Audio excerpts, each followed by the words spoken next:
Welcome to our demo and latest product update of ISOcomply365, NDC's automated platform with secure AI. Managing ISO standards can be complex, especially with remote work AI and increased security demands. Compliance teams face challenges with spreadsheets and siloed systems that lack visibility. In this product update, we'll discuss how the new platform helps maintain ISO certification for various standards, including the new AI standard, ISO 42001. Let's explore the new features in ISOcomply 365, and feel free to watch the full demo at the end of this video, but if you're pushed for time, let's do a quick overview. Check out our new AI tool. Made with NDC Certification Bureau and Ether Assist, it works seamlessly with ISOcomply 365. This AI is secure, trained on ISO standards, and GDPR compliant.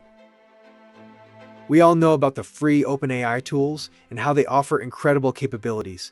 However, there are times when these tools might not have all the answers and may pose a serious security risk if you upload sensitive company information, IP, or client data. We need a secure AI system that adheres to UK GDPR and ensures data sovereignty in the UK. Ether Assist and NDC have addressed this need. We're eager to share more about its features in our next demo. Use our trusted AI within ISOcomply 365 to quickly create all your ISO documentation. Just read and sign off. It's really that simple.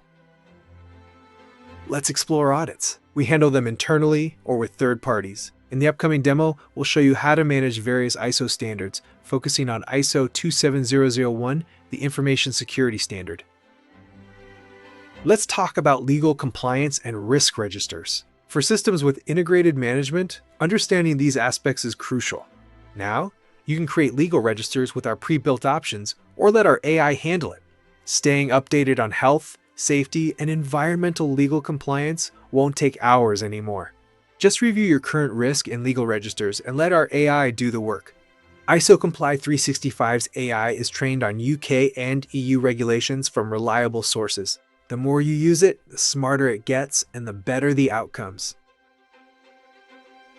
Managing your assets not only makes sound business and financial sense, but it also helps demonstrate legal compliance under provision of workplace equipment regulations, LOLR, and other regulatory requirements like OSHA or the Health and Safety Executive. Managing assets in the built environment is simple with our asset management system. Track asset status using QR codes, suitable for any environment. Our QR codes can be printed and placed on work equipment. We've partnered with Brady, a leader in industrial print and tag solutions. No matter your assets, ISOcomply 365 has you covered. Easily find assets, monitor inspections, review risk assessments, check locations, and identify defects. With ISOcomply 365, manage any asset from laptops to lifting equipment. Scan a QR code to view asset history and confirm compliance. Capture pre-user checks and identify issues. Maintenance teams get notifications on their dashboard, making life easier for HSE or M&E managers. Stay up to date with planned maintenance through automated reminders and RAG status dashboard reporting. Organizations are focusing on third-party risk management, especially with critical suppliers. Procurement teams need to handle these suppliers wisely, as they can pose major information security threats. ISOcomply 365 helps identify these suppliers, evaluate risks, and prompt suppliers to take action to mitigate risk. Stop chasing suppliers for outstanding documents like insurance, certifications, or policies. Let ISOcomply 365 handle it for you. Simply share a secure link with the supplier, and they can upload essential information. Save your internal resources from chasing pre-qualification questionnaires. Our platform automates this process, saving your procurement team hours. Ian will now run through a live demo so you can see for yourself the new and powerful features of ISOcomply 365. Over to you, Ian.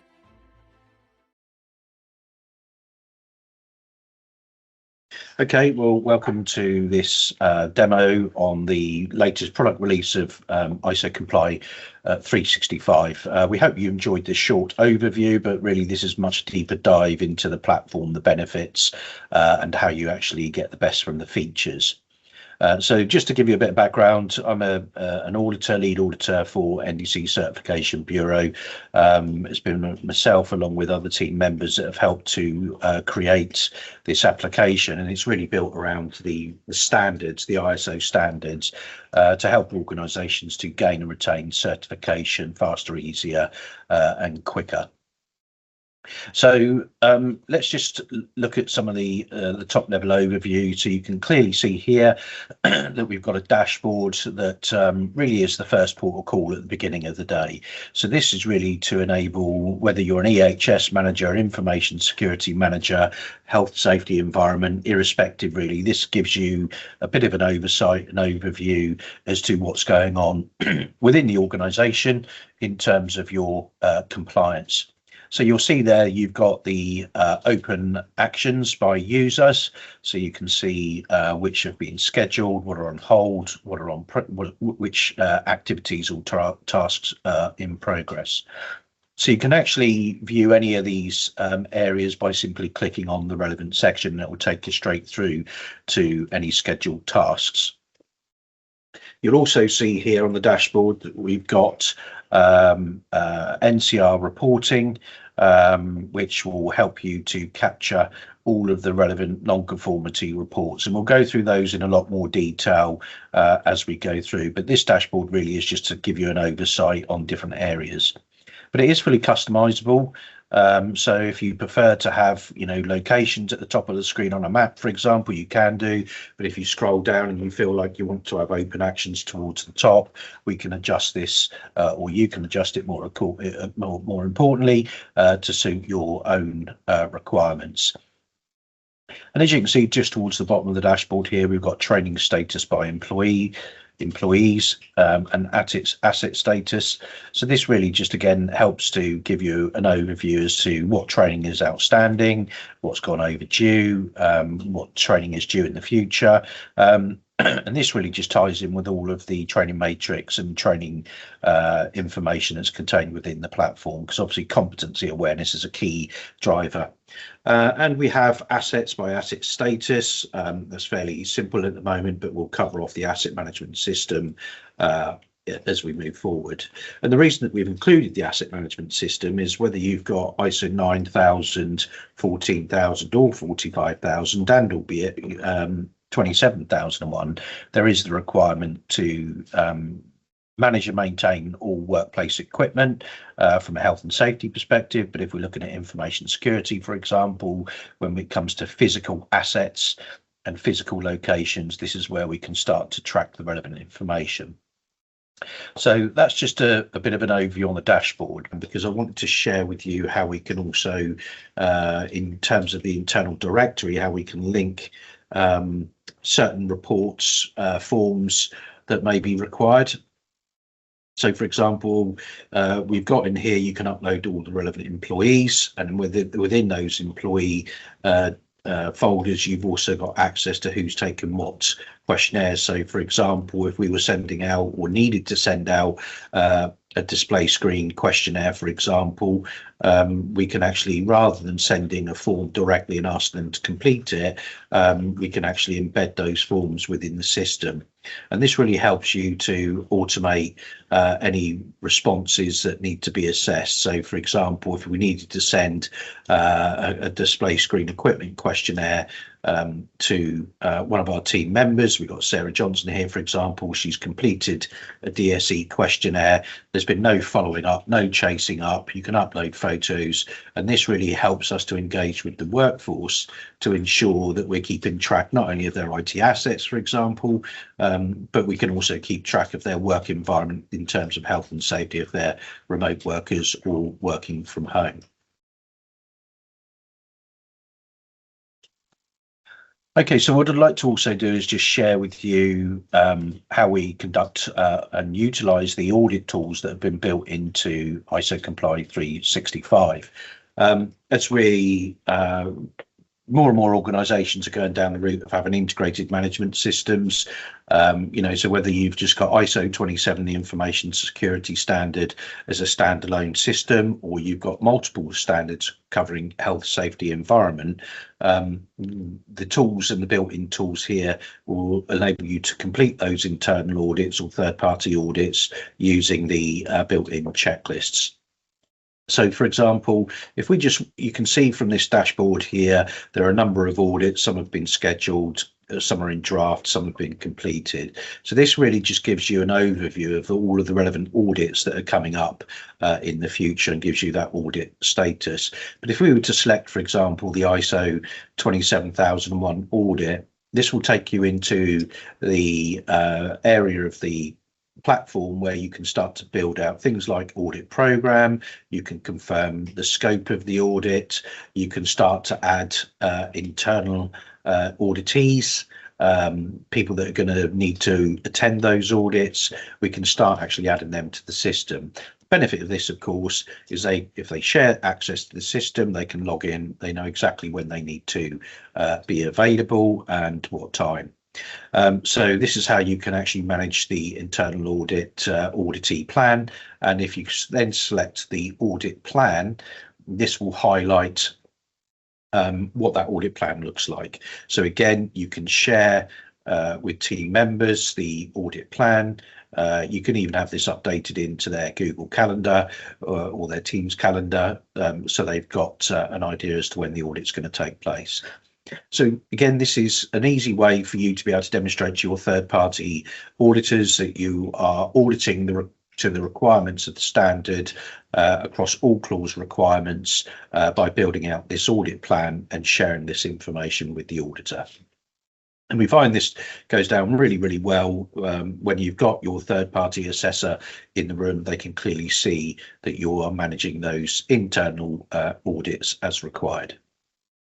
So let's just move into the main audit now. So many of you will audit, as I do, simply going through clause 4 to clause 10 and breaking each of those different areas down, and then really looking at what audit evidence we have available, and then what is the output of that audit in terms of whether it's conformity, non-conformity, or other. So we've really simplified this now, and you can see here we've got the clause requirements. If I wanted to go in and add a new audit finding, for example, let's say I just wanted to add clause 4 because we haven't audited that, I'd simply tick on the box, click to add a new audit finding, and then from the clause requirement drop down menu, I would then select, let's say, clause 4, context of the organization, and then there's also a reminder there as to the clause requirements under clause 4. So if we were looking at clause 4.2, just type in 4.2, and then we can determine whether we've got conformity, non-conformity, or major non-conformity. So let's just highlight that we've got a major non-conformity for the purpose of this demonstration. So we're going to type in what the audit findings are, and we could say, for example, there is no evidence at the time of audit that the context or the needs and expectations of interested parties have been considered. So, and really what we're saying here is that we've got no evidence that that exists. So we're issuing a major of non-conformity, and then we're going to need to put some corrective actions or some sort of action plan off the back of that. So if we just, for the purpose of that, save that section, we would then want to be able to raise the corrective action in the system. So the key thing here is under corrective actions, we're going to add that action now to ensure that somebody within the team go back and do a review of that major non-conformity. So you can see here we can, from the drop down menus, click a major non-conformity, and then in the description we can just say that we need to review the needs and expectations of interested parties. And really what that will do will help us to confirm exactly what actions need to be taken. We can then define what the status of that particular non-conformity is. Is it a priority, high, medium, low? and we can then make a selection based on the drop-down menus. But the key thing here is assigning it to the relevant individual party that's going to be responsible for closing out that major non-conformity. So we'll just select my name for the purpose of this exercise. And once that has been completed, we'll also then just share or inform anybody else that we feel needs to be updated.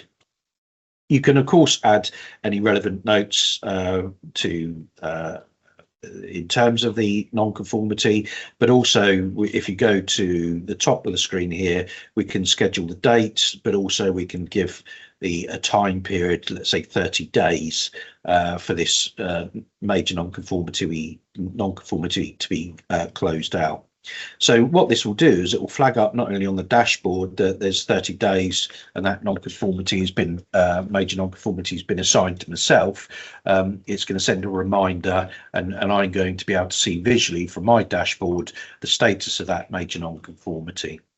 You'll also see further down there's an evidence tab, and this really just enables you to upload any particular audit evidence that you've linked or that justifies the status of the non-conformity or corrective action. So here, for example, we could just upload any files, folders, just so we've got that audit trail within the system. So we've identified the clause number, we've identified the outputs of the audit, we've raised a major non-conformity, but then we've got actions to address, and we can upload and share evidence and information. So anybody that's looking at the report at a later date can see that information. So it's really down to you as an auditor whether you want to go through and do every single clause in one hit, or you could create an audit schedule that enables you to conduct each clause of the standard at different times. But I think the most important thing is once you've completed your audit report from clause 4 to clause 10, you can also be able to print off that report as a document. And this will just generate a really nice printed report. It can be branded under your company information, your company details, and you can then share that audit report with any of your colleagues or team members or any other stakeholders. So the whole idea here is to be able to capture all of your audit findings within the ISOcomply platform, to be able to dynamically update and manage the corrective actions, non-conformities raised within that audit. But also, if somebody does want to see a written report, we can share that information with them as well. So hopefully that gives you an idea. The non-conformity reports or the audit reports there, they will contain a QR code. So long as you've got access and you've been given user permissions, you'll be able to scan the QR code, which will take you straight through to the actual system itself, so you can update or contribute to the audit process. We're really excited to share with you is the new AI tool that we've got built into the system. So and the secure AI tool is really important to highlight that, you know, I think we're all very aware of the potential benefits and the use of AI, whether it be ChatGPT, OpenAI, or any other open application. The key concern, though, I think for many, is the security around these platforms and making sure that if we put information into an AI agent, that information is going to sort of remain the property and is going to be secure and is compliant under GDPR. So here, this is where I want to just share with you how you can very easily integrate the new AI tool developed between NDC and Ether Assist. So we have a Chrome extension plugin, very much in the same way that you'd have Copilot. We can plug that, click that, for example, and then that will open up the AI tool that's available as that Chrome extension. Now, as I said, that this system has been designed and built within the UK. It's compliant under GDPR, and it really gets around the issue or the concerns about any data, IP, or any sensitive information that goes into the tool, because it resides under data sovereignty under UK GDPR. But the other key consideration, not only is this a secure AI tool, Ether Assist, that plugs into the ISOcomply platform, but it's also a tool that's been specifically trained on particular standards. So, for example, I think we're probably all aware of the sometimes the information that comes out of other AI tools. What AI doesn't know, it makes up. That's been made a lot more difficult using the EtherAssist AI facility. The information that we've used to train this mod on comes from trusted sources. So you've got AI standards, for example, whether it be HSE guidance regulations, you can pick any standard. So for example, if we pick 27001, if we, through our audit process, we highlighted that we perhaps needed to write a new policy or a procedure around ISO 27001, or simply to attach and review a document to be reviewed by the AI, this is where we can do it. So, for example, if you want to write a policy on ISO 27001, we can simply request that, and the AI will start to do the rest for you. And I cannot stress how this is absolutely changing the face and the way that we're now managing our compliance. I think gone are the days of templates.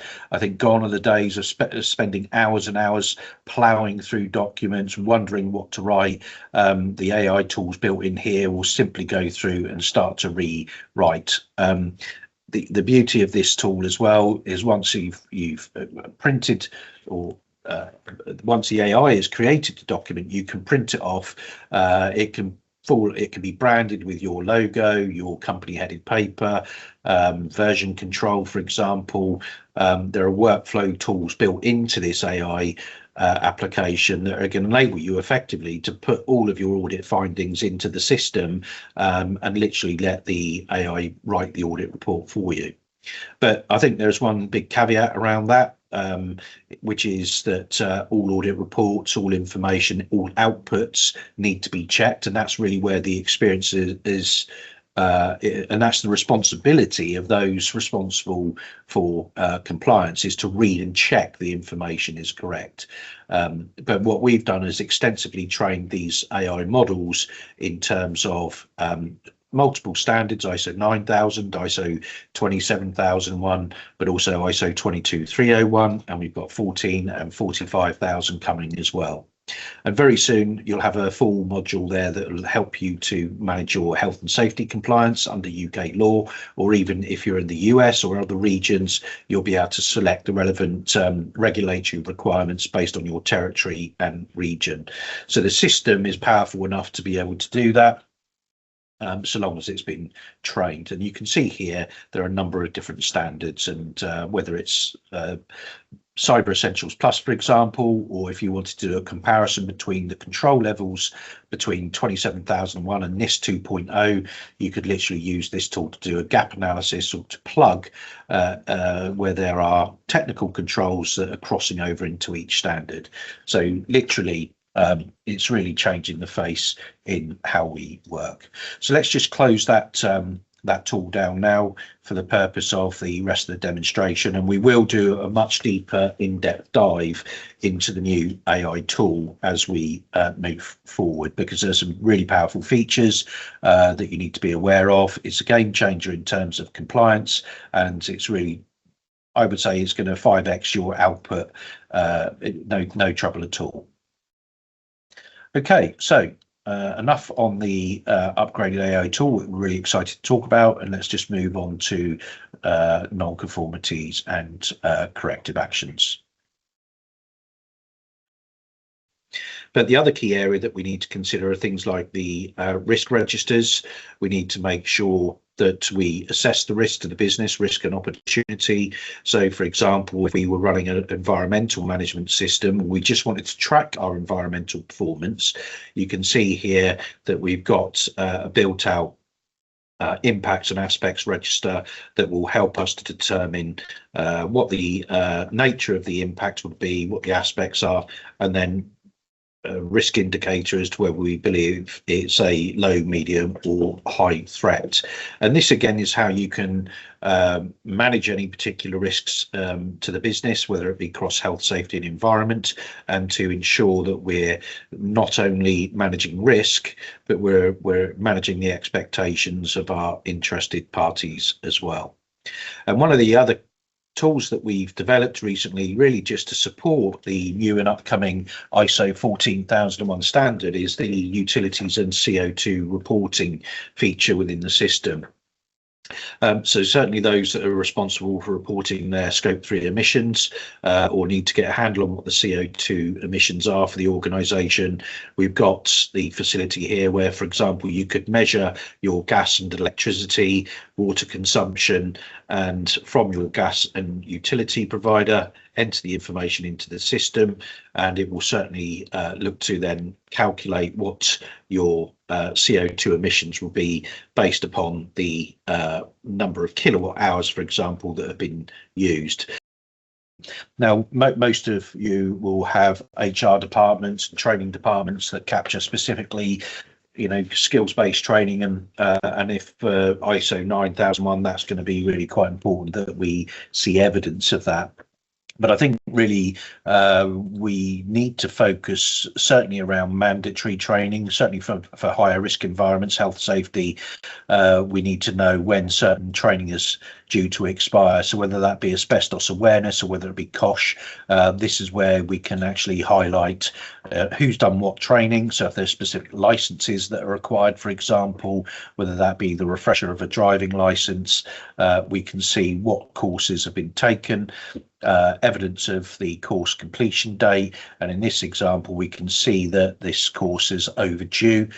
So if we go back to the dashboard for Mark Taylor, we're going to be able to identify that his training's overdue. And what this really does is it helps us to ensure that none of those individuals slip through the net, because I think it's one of the key challenges that we face, certainly when doing EHS audits, is making sure that for people that are in higher risk environments, if they're dealing with specifically with hazardous substances, for example, or they're operators of plant and equipment, we need to make sure that they've been given the right training at the right times. So this is where, again, we can capture and monitor training output. So it's just a feature there. We're not suggesting that it replaces what you've already got in place with your HR teams, but certainly if you want to be very, very specific around health and safety training or emergency spill training, for example, this is where you can store those records. And I think it's important to also mention at this stage is the whole platform is built with integrations and APIs in mind. So if you did want to drag in, for example, certain training information that you've got on another system, you can, as long as it's got an API, you can simply connect, and then that will drag all of that relevant information in live data streams. So that's really enough about training, and what we'll do next is just to have a quick look at the asset register as well as the critical supplier and third-party risk management facility.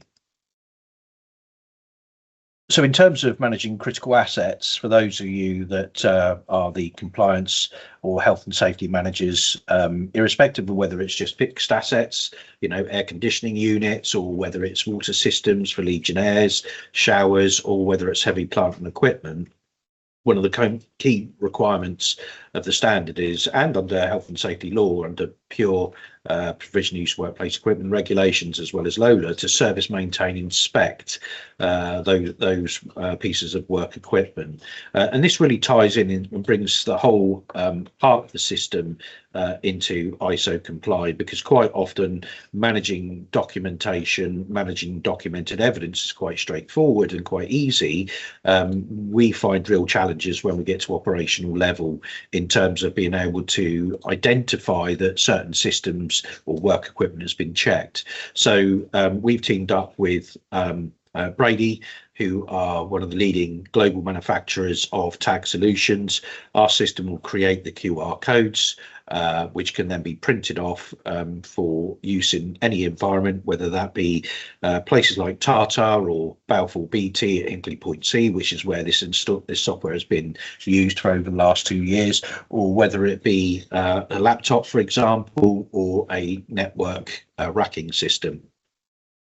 So let's just talk through, you've got different categories of assets, but if we were just to look at, say, racking systems, for example, imagine that you're on an audit, you're doing the walkabout, the auditors looked at the racking system and then required to see evidence of inspection testing, whether that's SEMA reports or visual inspections by your workforce. So here, for example, you can see information about the asset itself, and this page is fully customizable, so you can put in things like value, you can put all sorts of relevant information into the system, where the asset is physically located, whether that be in a department, sub-location, so we can drill down and understand exactly where it is. So very easily, you can access all of the risk assessment, safe systems of work, any statutory inspection reports that come with the racking system, any SEMA reports, you can physically upload to the side dashboard, as you can see, for clear, easy visibility, which is all designed to be accessible through the mobile device, and it's fully mobile compatible.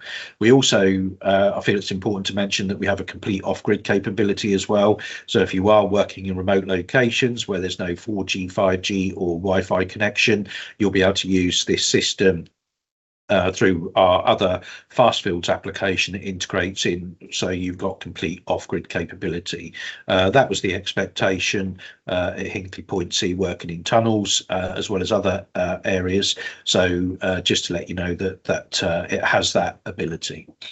But if, for example, once you scan the QR code that, let's say in this example, goes onto the racking system, any of your operators or warehouse operatives would be able to complete a racking system. And if we just wanted to see the status, for example, as to where we are, we can actually go through and we can complete those racking systems through the approved checklist. So the checklist here is something that we developed based on HSE guidance and the SEMA recommendations in terms of racking systems. But of course, you'd have individual checklists for things like fork trucks, for example, ladder checks, etc. So any mandatory statutory vehicle checks, for example, as soon as you click on the asset, we can assign the right checklist so the individual can complete it and then submit it.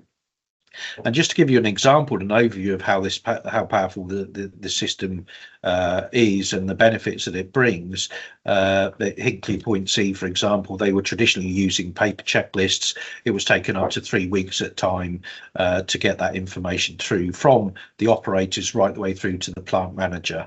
By digitizing and being a partner of their digital transformation strategy, we were able to ensure that all of these checklists were completed by the operators before the start of a shift.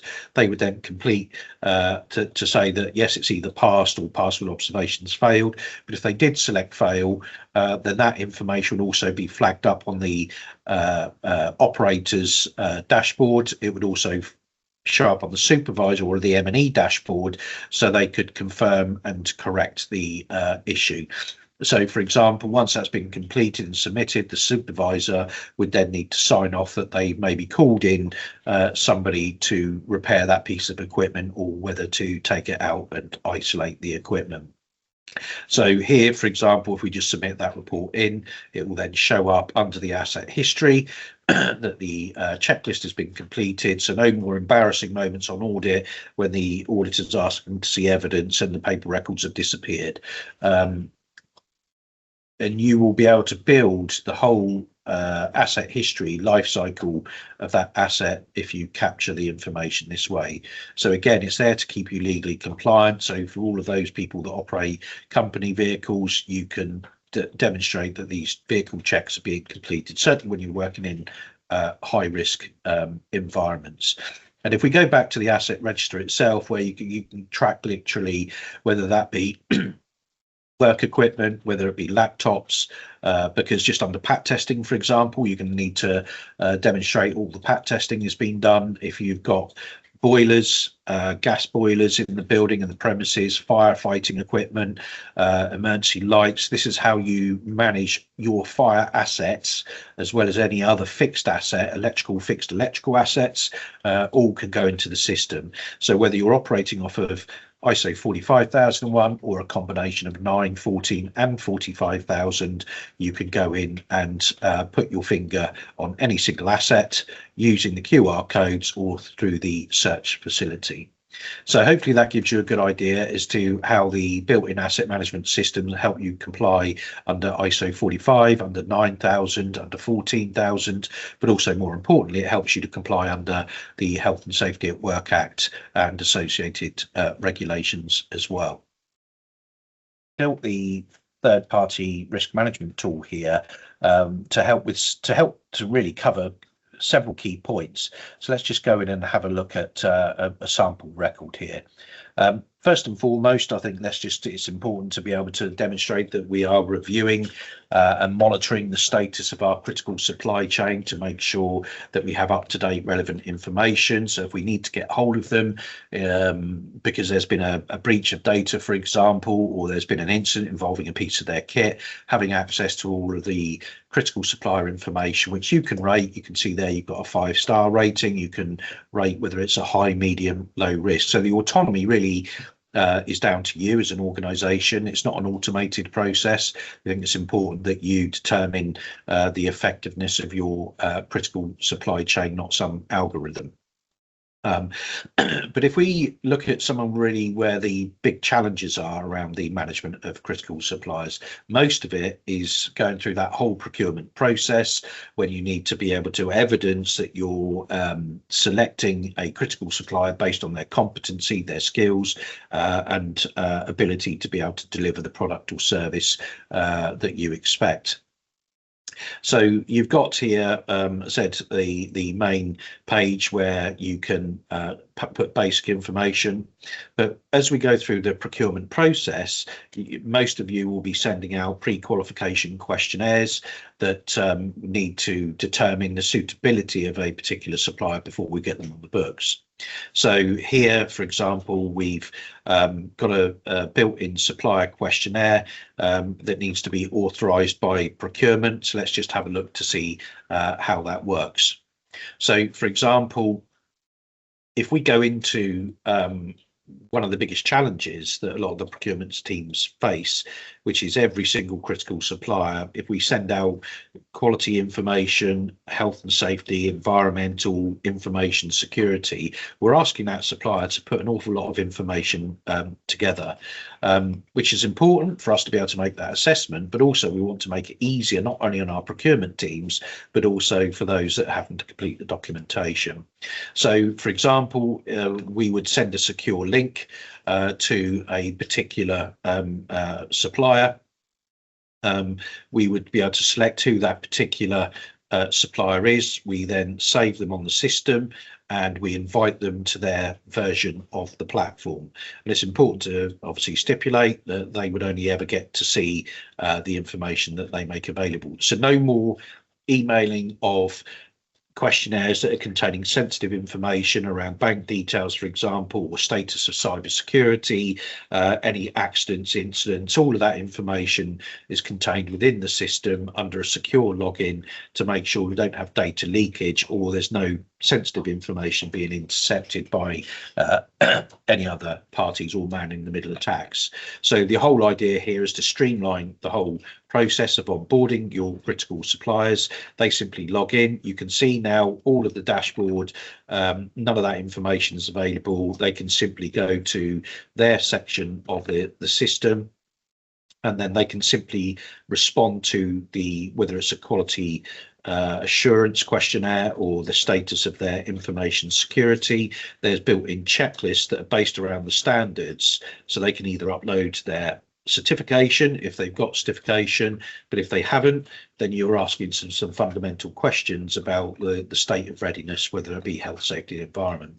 You can also create your own questionnaires. So it may well be you deal with a lot of one-man bands, for example. They're not going to have necessarily always have ISO standards, so you may just want a simple health and safety checklist.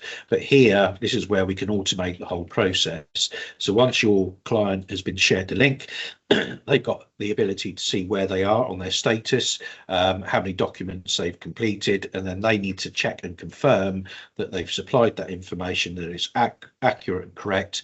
Once they submit, that's going to flag up on your dashboard to say that the information has been completed. But that's in a perfect world, but I think most of us probably realise and accept we don't live in a perfect world, and suppliers sometimes can take time getting information back, and we don't want to be chasing them up. So the system will send automated questionnaires if we've gone past a certain date where we needed to get that supplier review in.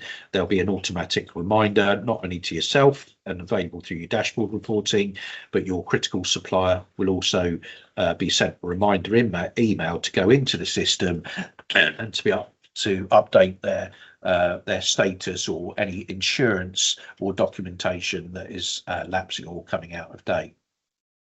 So to see that in action, for example, we can see we've got details here about certifications, but if we go back to the dashboard, what you'll also be able to see is any of the important documents, controlled documents that maybe your suppliers need to make available to you every year. For example, their insurance, if that's due to expire, it will flag up red. So you always get that reminder and you can keep track of it. So hopefully that gives you a bit of an overview of the updated features of ISOcomply. Appreciate it's taken quite a bit of time to go through, but there's been an awful lot of work to upgrade the system. So I'd like to thank you for taking the time to sit through this presentation. I hope you found it useful. And of course, if you want... Well, that's it for now. We hope you enjoyed watching the latest product updates.